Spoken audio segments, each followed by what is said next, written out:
Hello, मी रुपाली निंबाळकर. आज आपण बनवणार आहोत मिश्र डाळींचे अप्पे. तर त्यासाठी मी तुम्हाला सांगणार आहे किती प्रमाणात काय घ्यायचं ते.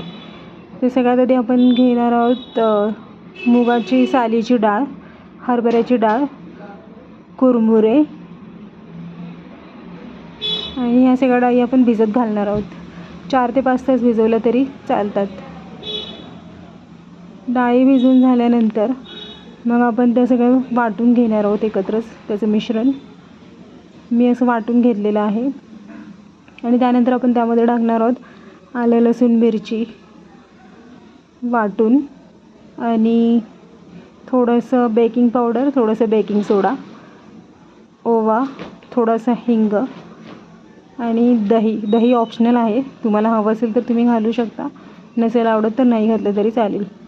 आता हे सगळं मिक्स करून घ्यायचं छान. आणि मिक्स करून झालं की आप्याचं पॅन गरम करायला ठेवायचं.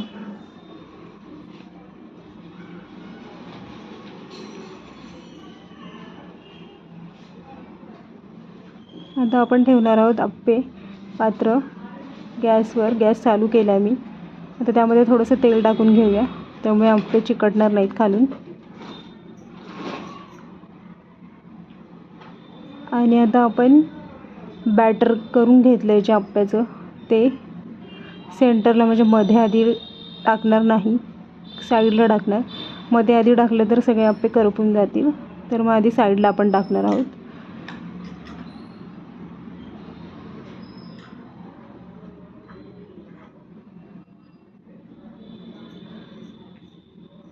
आप्याचं भांडं छान गरम झालेलं आहे.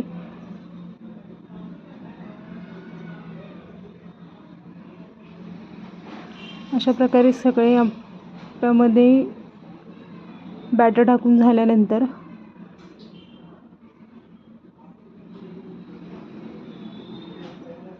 आपण त्यावर झाकण ठेवणार आहोत. 3 ते 4 मिनटं झाकण ठेवणार आहोत. आता हे झाकण काढून बघणार आहोत आप्पे झालेत का. तुम्ही बघू शकता आप्पे किती छान फुललेले आहेत. आता आपण एक साईड पलटी करून घेऊया आणि दुसऱ्या साईडने देखील अशा प्रकारे छान गोल्डन भाजून घेऊयात. आधी मध्यभागी टाकलेले बॅटर आपण पलटी करून घ्यायचे. मध्ये जास्त हीट असल्यामुळे मधले आप्पे लगेच शिजतात, त्यामुळे आधी मधले आप्पे आपण पलटून घेणार आहोत. त्यानंतर मग साईडचे आप्पे पलटून घेणार.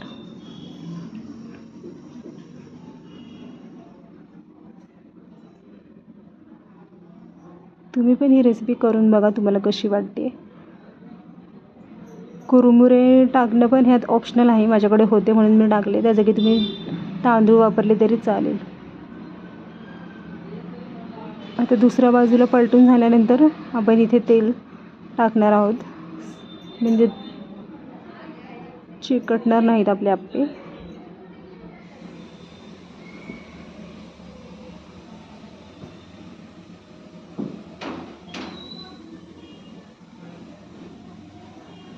अशा प्रकारे सगळे आप्पे पलटून झालेले आहेत. छान तांबूस रंगावर भाजून झालेले आहेत आपले आप्पे.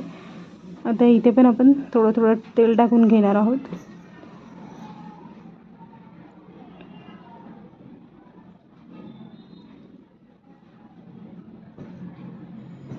तेल टाकल्यानंतर पण ही बाजू आपण 3 ते 4 मिनटं परत असंच भाजून घेणार आहोत गोल्डन कलरवर.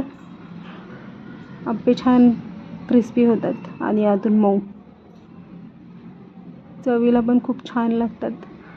तुम्ही ही नक्की रेसिपी करून बघा. आवडली तर लाईक करा, कमेंट करा, शेअर करा, सबस्क्राईब करा.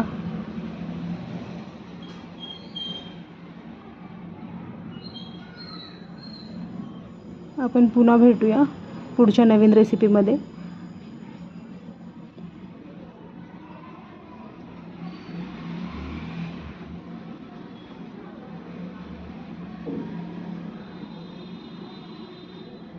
याच्यासोबत आपण खोबऱ्याची चटणी किंवा शेंगदाण्याची चटणी सॉस, शेजवान चटणी, जे काही तुम्हाला आवडत असेल त्याबरोबर तुम्ही ही आप्पे सर्व करू शकता.